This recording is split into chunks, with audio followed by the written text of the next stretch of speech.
Nação palmeirense, logo mais o Palmeiras entrando em campo, né, para enfrentar o Sport. O torcedor palmeirense está em esperança de manter um bom futebol, né, e conquistar os 3 pontos, né, para já ficar ali na parte de cima da tabela, pessoal.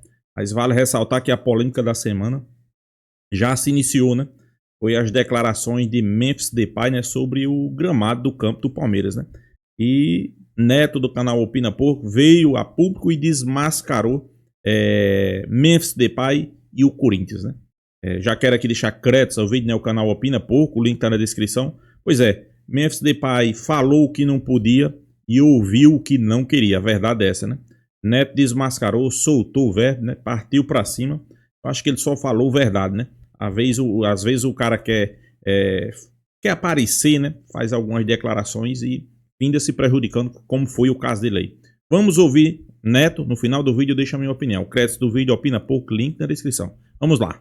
Eu comecei esse vídeo com uma frase lá do Memphis Depay, onde ele fala em um vídeo que foi divulgado na TV oficial do Corinthians, e foi divulgado recentemente, né? Porque agora eles têm que ficar reesquentando, na verdade, o título que eles ganharam, porque as dívidas aumentaram, as dívidas do Corinthians subiram, vamos falar sobre isso também, calma que tem novidades sobre isso.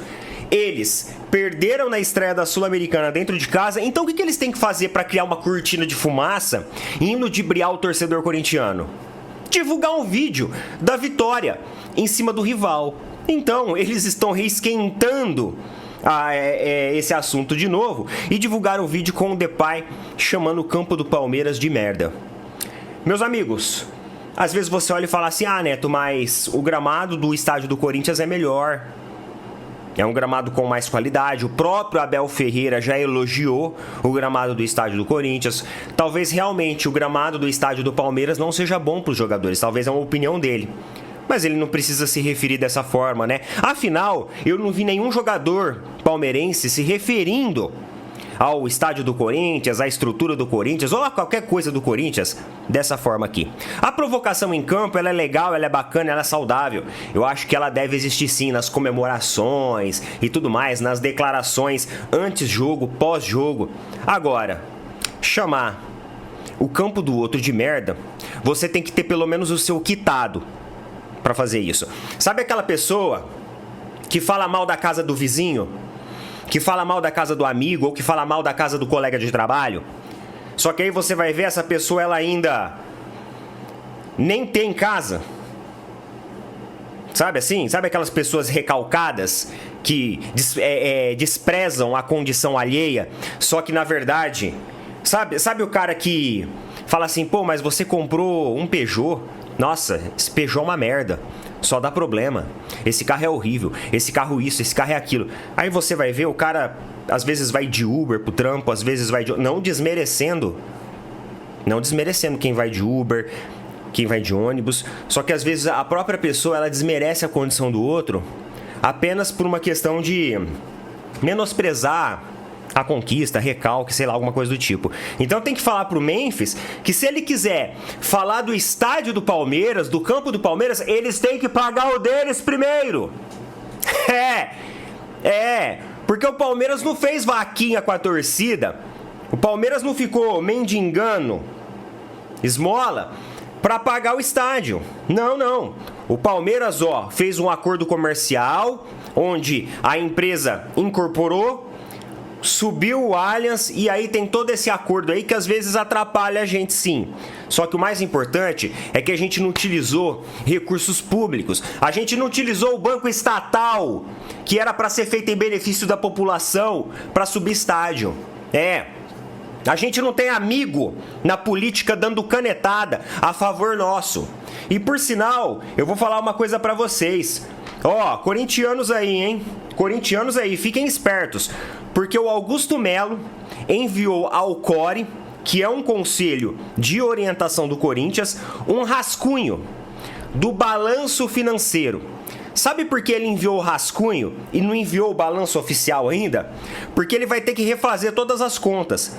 Porque de acordo com o rascunho dele, a dívida aumentou em 700 milhões. Mas é isso mesmo que vocês ouviram. 700 milhões de aumento. E isso daqui vem lá do meu timão, tá? Portal. Mas não era esse cara, Augusto Melo, que ia vir para o Corinthians para enxugar as dívidas? Tô vendo aí, ele enxugou muito bem mesmo, né? Tá de parabéns, tá enxugando bem direitinho as dívidas. O corintiano, não é o Opina Porco que tá falando não. Não é um blog aleatório, é um dos portais de maior popularidade e credibilidade do Corinthians. O Conselho de Orientação do Corinthians se reuniu de forma extraordinária na última quinta-feira.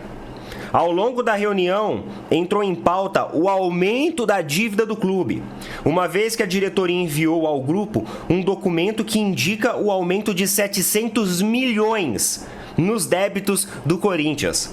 A informação foi divulgada primeiramente pelo jornalista Samir Carvalho em sua coluna do UOL. E aí tem o resto da matéria aqui, né? Eles explicando o que aconteceu. Então, ô Memphis,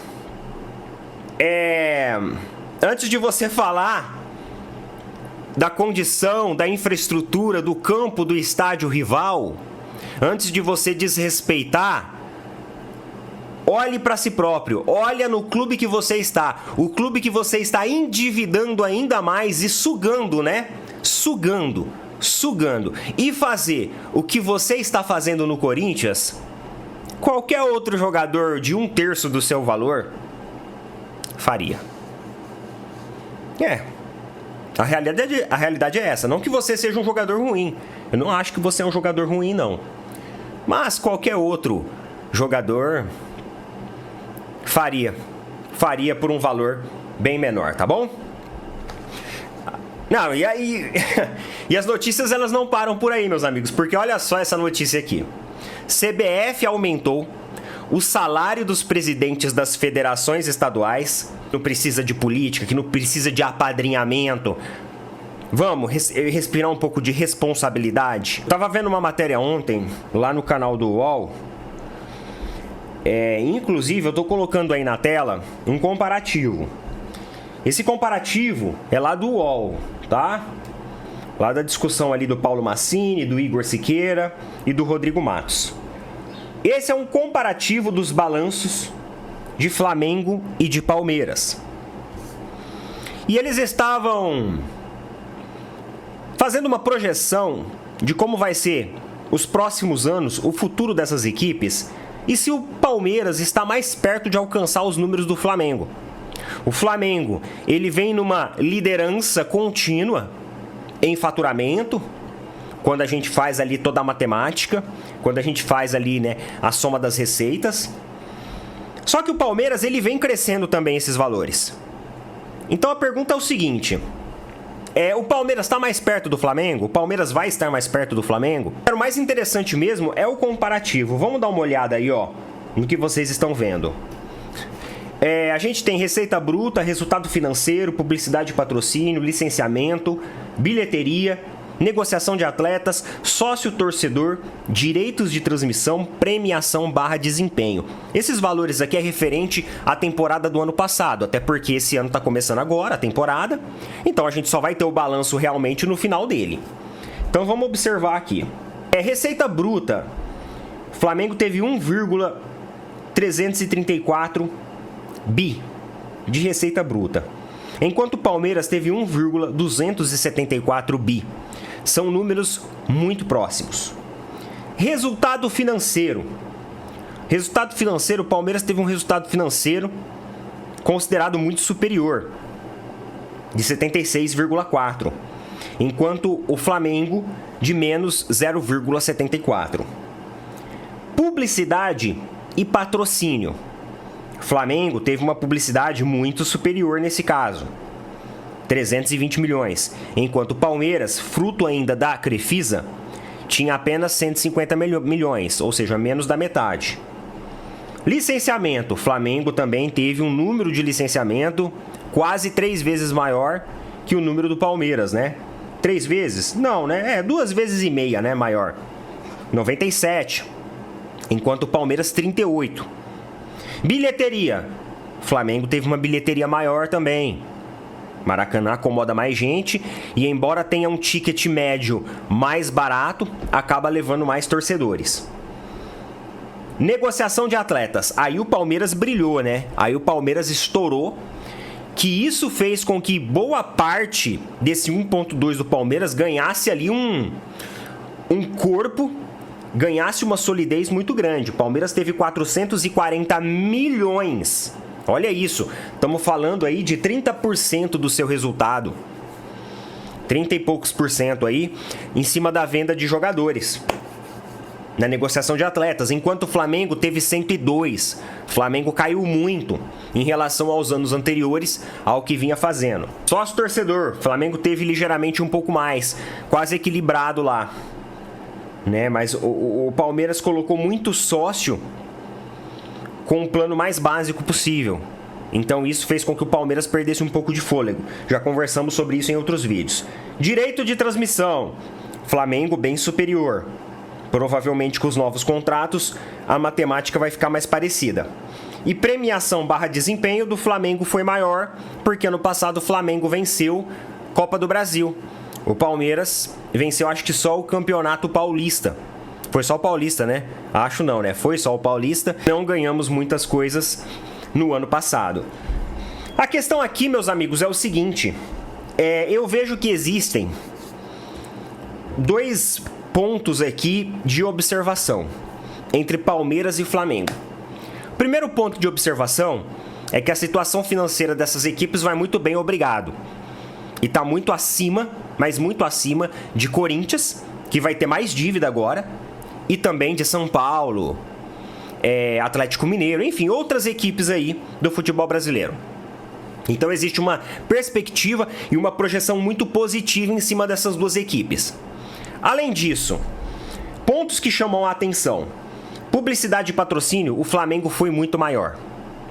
É bem provável agora, com a saída da Crefisa e os novos contratos que o Palmeiras firmou, que está dando quase 200 milhões em camisa, ou seja, mais que dobrou, o Palmeiras consiga aproximar muito esse número. Pois é, nação palmeirense, aí foram os números, né, de Palmeiras e Flamengo e também a questão dessa polêmica envolvendo Memphis Depay, né? Primeiro vamos falar aqui sobre essa questão de Memphis Depay, né? Pessoal, como todo mundo sabe, esse presidente do Corinthians chegou prometendo mundos e fundos, dizendo que ia enxugar dívidas e queria um Corinthians organizado. O cara chega no primeiro ano, já a dívida consegue colocar 700 milhões de maior na sua dívida, né? Por aí você enxerga a que nível tá os dirigentes do Corinthians, né? Se um é bom, um é péssimo, o outro é mais do que péssimo, né? Ponto. Só que o Corinthians é isso aí, né? Eles vão tentar provocar, vão tentar chamar a atenção, tirar a atenção dos gramados, né? Memphis Depay fazendo essa declaração, né? Só como o Neto mesmo falou aí, né? Para reclamar, você não pode reclamar da casa do vizinho se você não tem casa, né? Eu acho que é o ponto mais crucial dessa reclamação, né? Reclamando do gramado do campo do Palmeiras, que para mim é um dos melhores gramados do Brasil. Ok, podemos bater nessa tecla, né? Visivelmente, para quem está assistindo em casa, talvez não seja bonito de ver. Mas, pessoal, o que importa é dentro de campo, né? Se os jogadores estão sentindo, né, alguma coisa, estão sentindo diferença, se não tá bola rolando direitinho. Acho que isso aí que é o importante, né? E, como eu falei, né? A dívida do Corinthians só aumenta, só aumenta, só aumenta.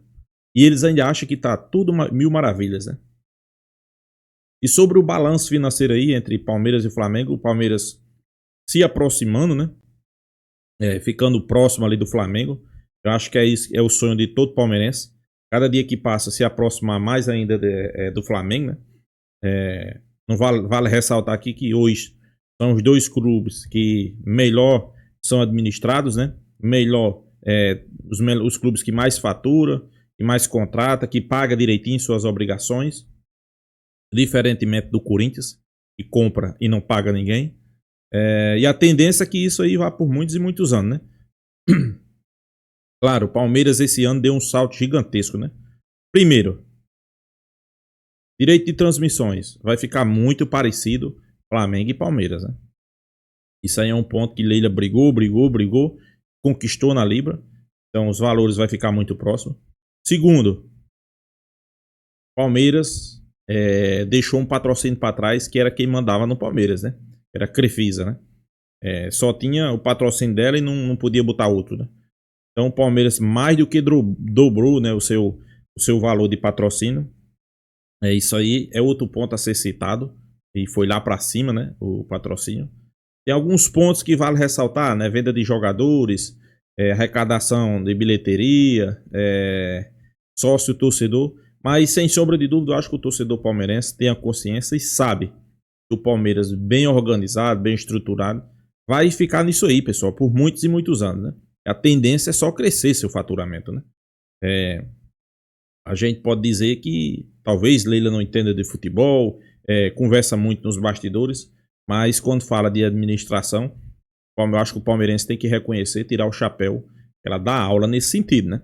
Então a gente espera que se mantenha esse mesmo padrão aí por muitos anos. E Neto fez uma análise aí perfeita, né? Perfeita, né? São os dois clubes que dificilmente vai aparecer um clube recentemente para bater de frente, né? Principalmente na parte financeira, porque os clubes do Brasil não se organizam, cada dia que passa suas dívidas só aumentam, e no futebol isso é normal. No futebol, cada cara quer seu interesse, a CBF quer saber do bolso dela, não quer saber do bolso de clube. A verdade é essa, né? Então é isso, né? Peço aí para você deixar sua opinião, se inscrever no canal e até a próxima, pessoal.